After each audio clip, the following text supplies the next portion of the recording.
We heard Ben mention expired listings in there. We heard Sue mention expired listings in there. Now we're going to hear from somebody who's going to really talk about expired listings, and I mean focus on them. How many of you have a listing in your community that's expired? Yeah, you don't have to answer that one because everybody's got them. We all know that listings expire. If every listing sold, that would be odd. It just doesn't happen. There's always the listings that expire, and prospecting to those listings can make a difference in your business. So we've got for you, all the way from West Austin Properties, a second-generation family-owned real estate firm, and a woman who has been in real estate basically her whole life, helping people and making it happen. Laura Duggan, are you on the call for us right now? Yes, I'm here. All right, and we can hear you loud and clear. Laura, I'm going to give you the screen so you can show everybody what you've got for them. Here it comes for you. You should be able to take control of that screen at any time. And once you're all set with that, I'll let you know we've got it, and we can't wait. Oh, yeah, that quick, because we had to see a picture of Bob, and we promised everybody they wouldn't have to see Bob pictures. All right, there you go. You're all over our screen, Laura. It's all yours. Take it away. Thank you for joining us today. All right, great. Thank you so much for having me. I'm really excited to be here to talk to you about one of my absolute favorite topics, and that is expired listings. I think expired listings are one of the very best ways to put quick commission dollars into your pocket, as with really all listings, because, you know, whenever you have a listing, you've got the inventory, you've got the buyer calls, you've got control of the market. And so I really, really believe in listings, just like Sue and Ben were saying. They're going to go after listings this year, and that's a primary target for me too, because listings really are longevity in our business. So here's what we're going to talk about today specifically. We're going to talk about why work with expired listings. Some of the reasons are obvious, but there are others that might not be quite so obvious to you, and I want to make a believer out of you. So when we're through, you're absolutely sold on any expired listings. I want to talk to you about targeting the right listings, because unlike a lot of agents, I don't go after all of them. I selectively choose the ones that I want to target, and that's what makes it effective, so effective for me, and also very cost effective. And I think right now all of us are watching our dollars. So I want to use my marketing dollars in the best way that I can and get the highest return on my investment. And then we're going to talk about how to fix them and sell them, because again, getting the listing is one thing, but it expired once before, so you have to kind of be a little detective and figure out what it was that kept that listing from selling, communicate it to the seller, and then get it sold. And then finally, we're going to talk about creating the wow. What is it that is going to get the seller's attention? So let's start out with why I work expired listings, and I'll tell you a little story. For years and years, and it's exactly true, I've been doing this for a long time. I've been doing it since I was a senior in college, actually, and so I've been selling real estate in 5 different decades. And from the very first time I got in the business, everyone was always telling me, oh, you've got to work expireds, you have to work expireds. Well, I resisted, because I thought that working expireds meant that I needed to pick up the phone and cold call people that I didn't know, and I didn't want to cold call people that I didn't know. I hate to be cold called. It just seems like we have such little amount of time with our families anymore. The last thing I want to do is answer the phone, you know, when I'm having family time. So for years and years, I just resisted it. And then in 2007, when the market really started to soften, even in Austin, we've had a great market. We've been very lucky. But when the market started softening, I could see all these awesome listings that were expiring, and I told my team, I said, you know, we're just going to have to figure out a way to communicate with these sellers so that they call us, because, you know, I'm still not a big advocate of cold calling. So I'm thinking, how can I tap into this fertile and ripe situation without calling these people? And so I designed a mailing campaign that is very provocative, not in a sexy way, but it definitely does grab the seller's attention and it gets them to call me, which was my goal. And then another goal of mine was I wanted a campaign that I could actually hand off to someone to implement, where I wasn't involved on a daily basis except for, answering seller calls, doing listing presentations, negotiating contracts, and servicing my listings. So that was also important. And then I wanted to make it pretty cost effective. I also know that for every listing that we get in our office, we generally have 3 sales. So listings are of primary importance to me. I just know that you can exponentially grow your business by focusing on listings. And by the way, this is a fabulous time of the year to start an expired listing program, because what happens, people put their houses on the market at the beginning of the year, they put them on for 6 or 8 months or whatever, and then they expire. So the second half of the year is just absolutely awesome. All right, so one of the things is the beauties of expired listings is that the sellers have already identified themselves. They've already said, we want to sell. There's no guesswork in it. They've raised their hands and said, I want to sell. There's no costly direct mail. Remember, I said I'm selective about the ones that I choose. In the old days, we used to buy thousands and thousands of marketing pieces, send them out into a farm, and then hope somebody calls. Well, this is not that. And you're only going to target the listings that you want, and I'll talk to you in a minute about how I select them. And again, no cold calling, which I hate, and easy to implement because I'm going to delegate to a staff person. And I've gotten college students for many years to come in a couple of times a week, 2 or 3 hours at a time, and get these pieces out and implement our program. Really pretty easy. So we're going to talk about targeting the right listings. I'm very selective about the expired listings that I target. As I said, I don't go after all of them. I basically look at 4 things when I'm choosing the ones that I want to target. I'm looking at the location of the property. I want it to be in an area where I've had listings, had good success, around good schools, etc. So I'm specific about the neighborhoods that I target. I also target listings that are expired in neighborhoods that are selling, and I'll show you how we do that in a minute. I also look at the condition of the property. You can tell a lot about the photograph in the MLS. I look at the marketing that was done by the previous agent, and boy, don't you see everything.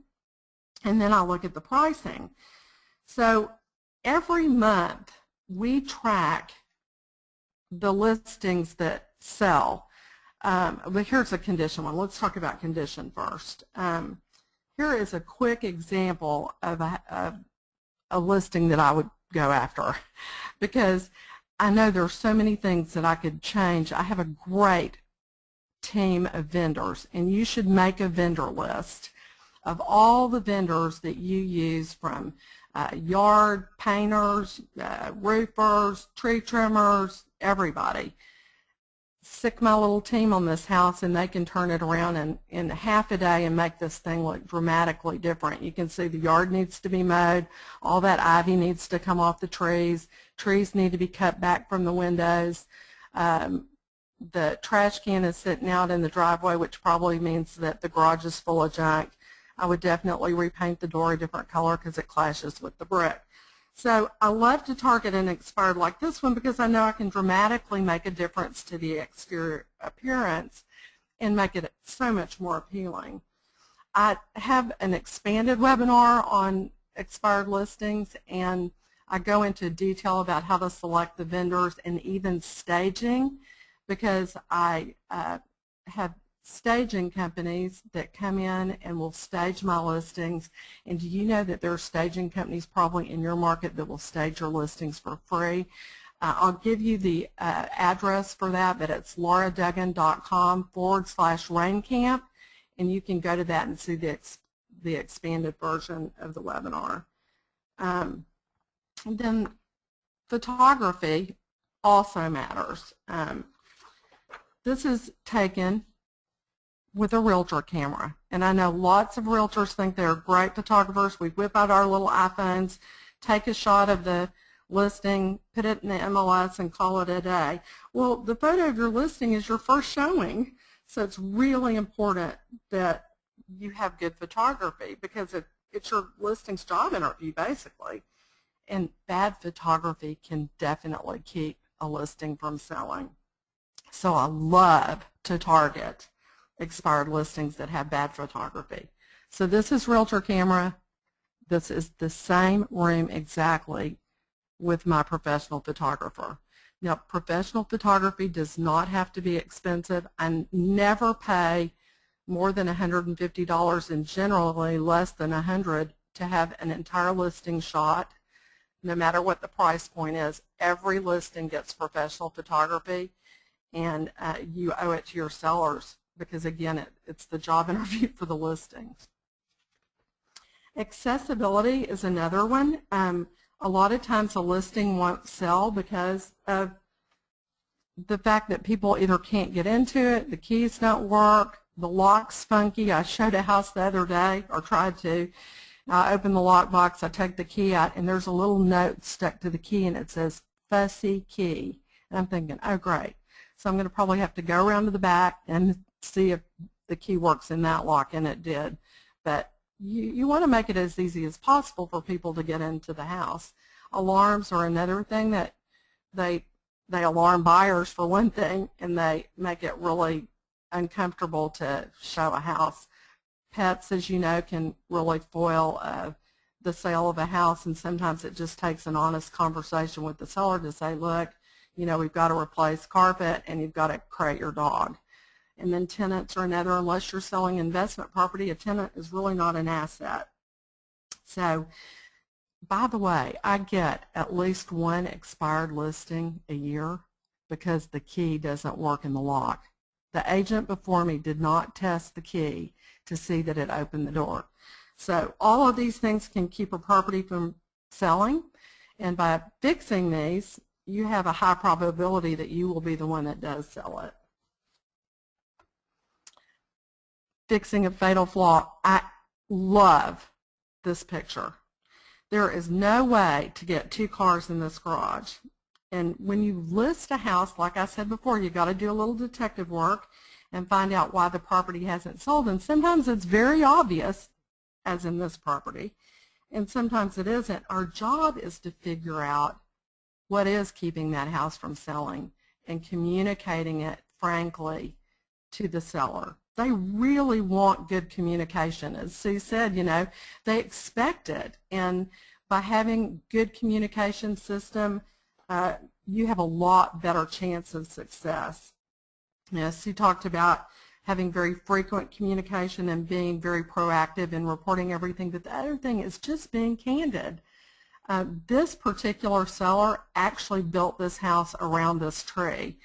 And, you know, when it came time to get the house sold, he didn't think that was a priority, but the house sat on the market. Also, having complete and accurate data. I see more and more agents in my market who just leave the fields blank if they don't know what goes in them. And, you know, all these are searchable fields, so your listing has a high probability of not selling if you don't fill in the information accurately and completely. And also being honest about what it is. So if it is a two-story house, if there's a game room upstairs with a bathroom, don't put in the listing that it's a single story, because you're going to disappoint people when they get there. So I say, you know, do complete and accurate data and be honest, because that's what people want.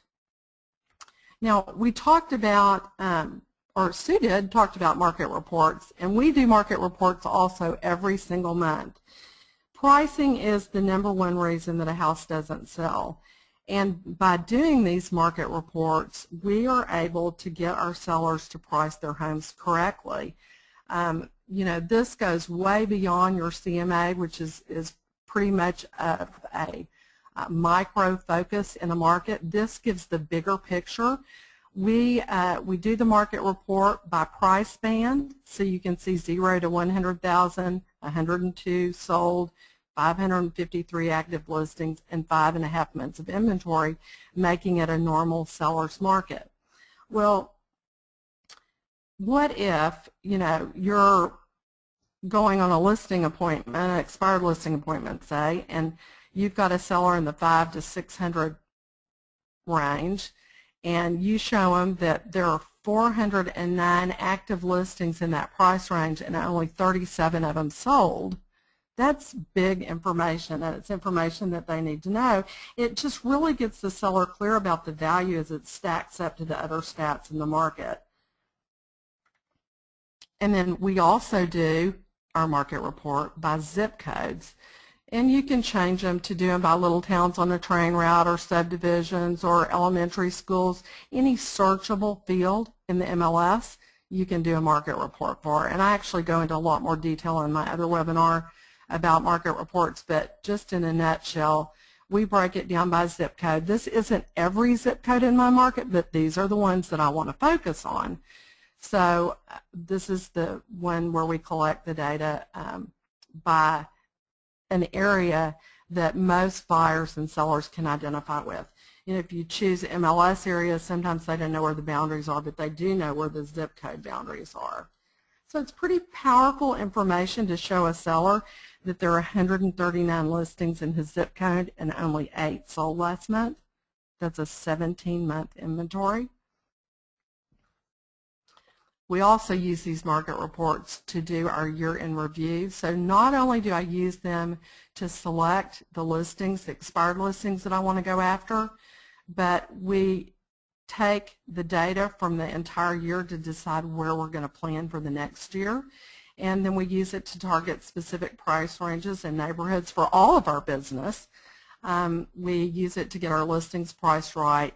I use it every time I present an offer and every time I present a counteroffer. And I use it with the agent who has the house listed. If I'm working with a buyer, I recently saved my buyer $25,000, and I recently saved a seller $50,000. So it's just really a great tool to use.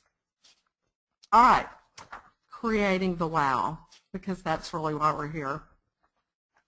Whatever contact method that you use, whether it's mail or whether you're going to call them, you have to differentiate yourself from other people. And the day after a listing expires, they get inundated with agents. And in my market, the agents call.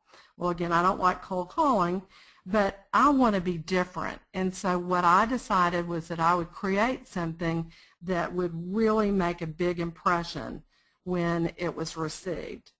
So mail, like Ben said, is on the outs right now. Well, yay, I love mail. It's a really cheap way to target someone and be able to do it your way. After all, what do we get in the mail these days? Bills and circulars and everything that we do get comes in a legal envelope, or if agents do send them something, they send it in a logo letterhead envelope, and it's all about them. And my whole campaign is completely different. The focus of my campaign is the seller and the seller's home, and not me. And I think that's one of the things Sue talked about, branding the house, because that's what the seller wants, and letting the seller know that the focus of your marketing is going to be them and not you. And we do this through this series of mailings. So I want to grab the seller's attention. I want to make a great first impression, and I want to give them a preview of my work and entice them with each of the pieces that they receive to learn more. So I designed the pieces to really deliver a wow. The first piece looks just like a party invitation. It's the size of a wedding invitation, and the paper, the stamp, commemorative stamp, the font, and the message are all very intentional, because I'm inviting them to do business with me. and I want them to get a preview of my creative work. So in each of the pieces that I send, and I send them 3 to 5 days apart, I lay little hooks that make them want to learn more. Remember, my goal is to get them to call me. So our cards are gorgeous, and even though they look super expensive, we print them right in the office on a desktop printer, and they're so pretty that the sellers don't even ever want to throw them away. And I get agent comments from them too. How did you do that?